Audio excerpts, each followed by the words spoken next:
Saudara kubu Roy Suryo CS menolak usulan mediasi dengan Joko Widodo terkait tudingan ijazah palsu. Kubu Roy Suryo CS tetap ingin kasus ini masuk peradilan sehingga Jokowi bisa dihadirkan.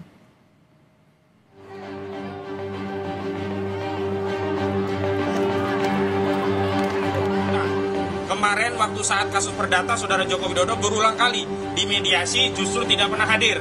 Hari ini di kasus pidana yang Saudara Joko Widodo sendiri melaporkan, maka Saudara Joko Widodo harus masuk ke pengadilan.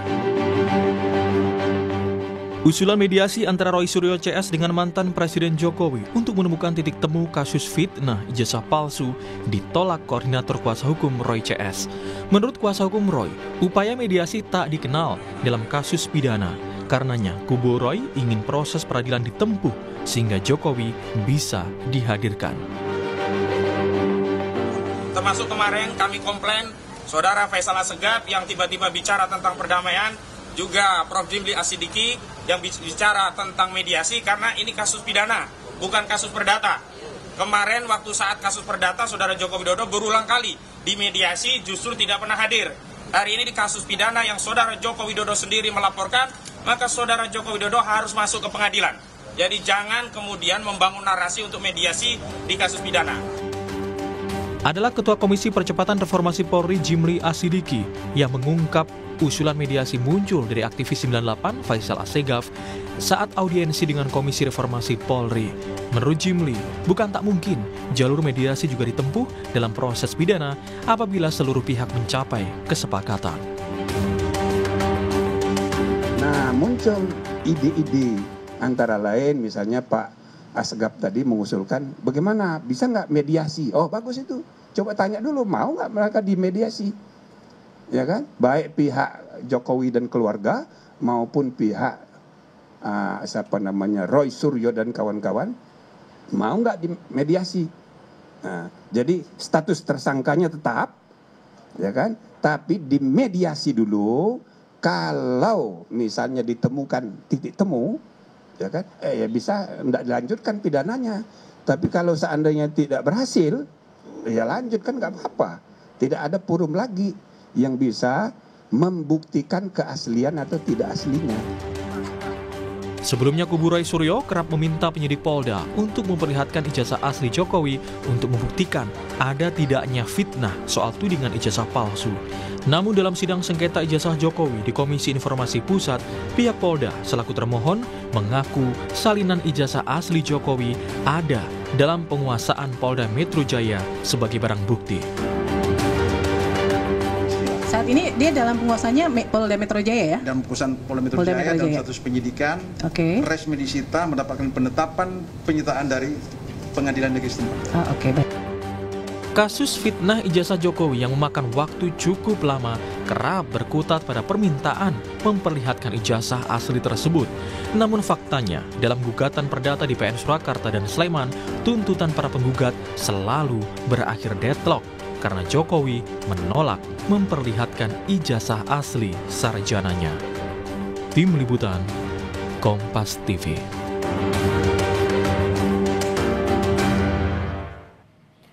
Dan untuk memantau perkembangan kasus fitnah ijazah Jokowi, kita sudah terhubung dengan jurnalis Kompas TV ada Cindy Permadi dan juru kamera Denny Yosua. Selamat siang Cindy, bagaimana dengan perkembangan kasus fitnah ijazah Jokowi dengan tersangka Roy Suryo CS? Iya Bella, selamat siang. Ketika kasusnya ini sudah naik ke penyidikan dan sudah ada tersangkanya, artinya fokus polisi adalah melengkapi berkas perkara. Salah satunya bisa dilakukan dengan pemeriksaan tersangka. Kita masih ingat bahwa di kasus ini ada 8 orang yang sudah ditetapkan tersangka oleh penyidik Polda Metro Jaya yang dibagi menjadi 2 klaster. Klaster pertama ada Egy Sujana, Kurniatri Rohyani, Damai Hari Lubis, Rustam Effendi, Muhammad Rizal Fadilah. Klaster kedua ada Roy Suryo, Rismon Sianipar, Tifauziah Tiasuma. Kedua klaster ini ada pasal yang disangkakannya itu sama, tapi ada juga yang berbeda. Ini yang menyebabkan klaster itu dipisah. Kalau klaster pertama misalnya ada pasal penghasutan, sementara kalau klaster kedua ada pasal manipulasi data elektronik dan pencemaran nama baik. Nah, kalau untuk pemeriksaan tersangka sudah dimulai dengan klaster yang kedua, perdana pada hari Jumat pekan lalu, 14 November 2025. Para tersangka diperiksa selama kurang lebih 9 jam dan dicar 377 pertanyaan oleh penyidik.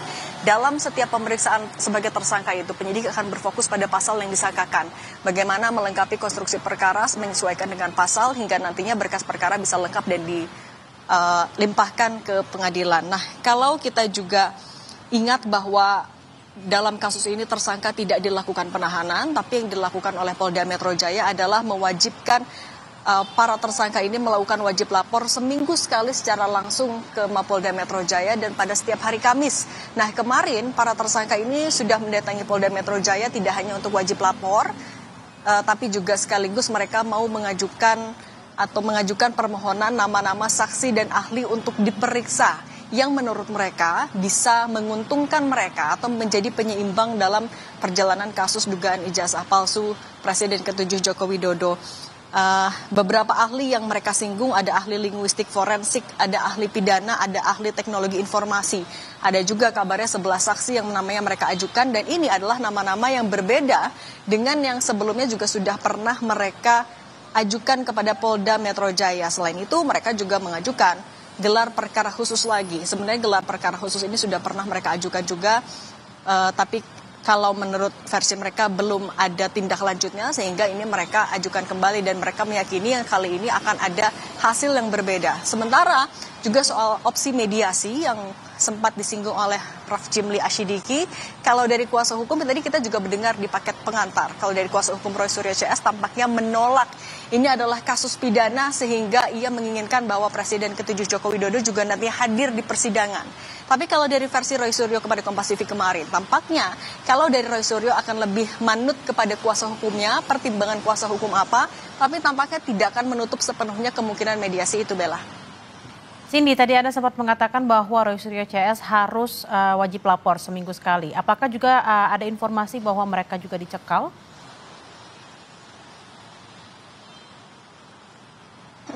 Iya, kabar itu ada di kalangan media. Tampaknya ini menjadi upaya bagi penyidik agar para tersangka termasuk Roy Suryo ini tidak melarikan diri. Tapi kami tadi sudah konfirmasi kepada Menteri IMIPAS Agus Andrianto melalui pesan singkat. Ia bilang kalau dari kementeriannya belum dapat laporan kalau ada permintaan itu. Hal yang sama juga kami tanyakan kepada Roy Suryo melalui pesan singkat. Ia bilang baru mendengar kalau kabar ini ada. Kalau kabar ini ada justru dari media. Sementara kalau dari Kabid Humas Polda Metro Jaya juga tadi kami tanyakan, ini sebenarnya adalah pencekalan yang sudah diajukan kepada imigrasi atau masih sebatas larangan dari penyidik, kemudian masih belum dikonfirmasi. Respons terakhir Polda Metro Jaya kepada kami adalah bahwa nanti setelah rilis jam 14 atau jam 2 siang nanti akan dijelaskan secara lebih detail. Nah, soal penahanan juga kita ingat ketika ada kasus pencekalan ini, kemudian pertanyaan selanjutnya adalah apakah akan dilakukan penahanan.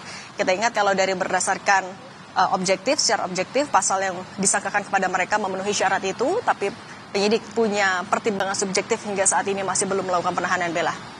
Baik, terima kasih atas laporan Anda, jurnalis Kompas TV, Cindy Permadi dan juga Denny Yosua langsung dari Polda Metro Jaya. Selamat bertugas kembali.